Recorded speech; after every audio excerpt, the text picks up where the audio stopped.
குர்ஆன் சஜ்தா ஆயத்து வந்தால் சஜ்தா செய்யும் முறையும் அதன் துஆவும். பிஸ்மில்லாஹிர் ரஹ்மானிர் ரஹீம்.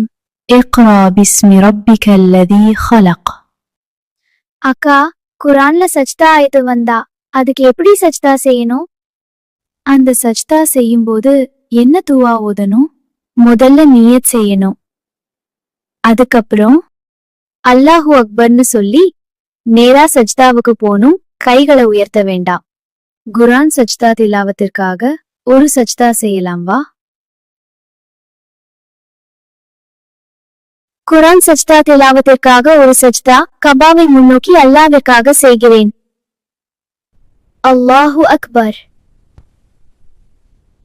سجد وجهي للذي خلقه وشق سمعه وبصره بحوله وقوته فتبارك الله أحسن الخالقين.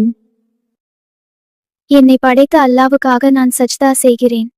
அவனே எனக்கு கேட்கும் திறனையும் பார்வையையும் அளித்தான்.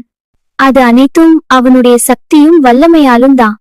ஆகவே படைப்பாளர்களில் மிகச் சிறந்தவன் அல்லாஹ். அல்லாஹ் நம் அனைவரையும் குர்ஆனை பேணி மதித்து நடக்கிறவர்களாக ஆக்குவானாக. ஆமீன்.